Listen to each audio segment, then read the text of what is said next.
and caves and pyramids and oceans. And even if you never have a chance to go to any of those places, you can still feel like you've been there after you read about them and learn about the people who've been there. Will gave me this book when I was just a little girl. I found that one in the dumpster, in the alley, behind the shoe store. It still smells like dirty feet, but the maps and pictures are amazing. Oh, Cinderella. Will you read us the princess story again? Oh, no! Not that princess story. It's always the princess story. Every single day.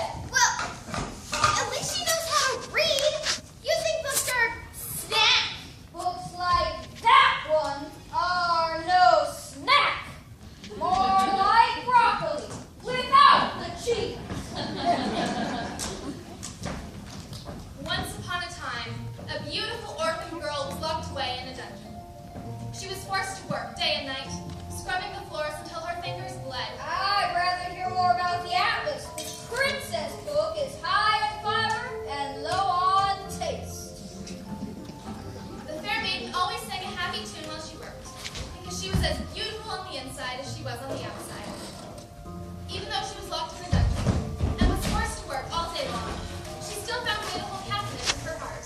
She shared it with everyone by singing a song more beautiful than the birds could sing. I think I'm gonna be sick.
each other, floating on the air with nothing to support them but perfect love.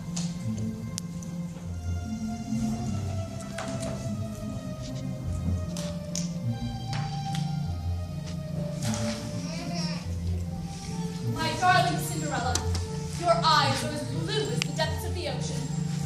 Aw, shucks, do go on. My dearest, there is something I must ask you. Yes, love?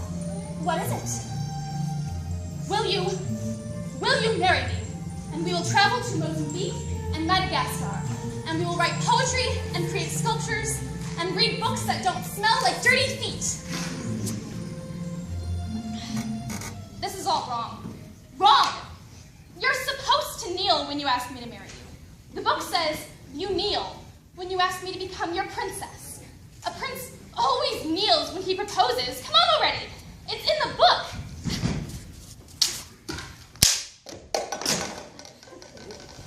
There, much better. Kneeling.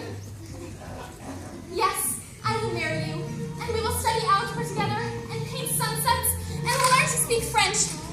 I will leave this dreadful place and never return. Kiss me, dearest. Sister, Cinderella just married her broom. I thought she was already married to her broom, sister. You know how she loves to clean. Cinderella and her broom. Precious. A match made in heaven. So sweet. Stop it! Leave me alone! Only a witch danced with a broom. I'm telling Mother you broke the broom and then married it. Stop it! Please, stop! What is going on in here? Cinderella, stop shouting. I have a headache. And put down that broom at once.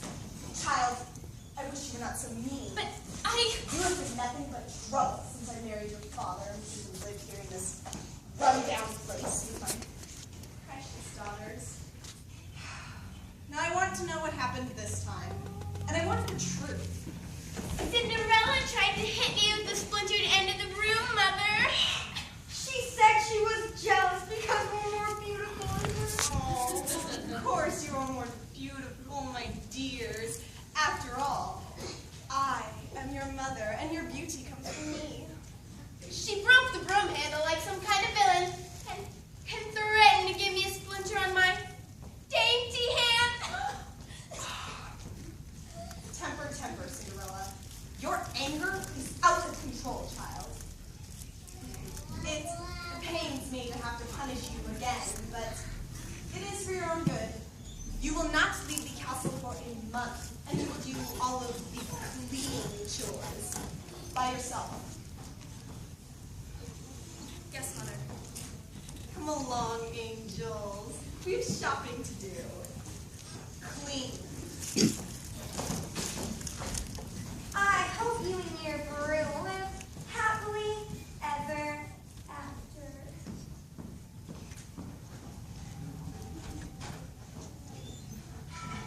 Happily ever after.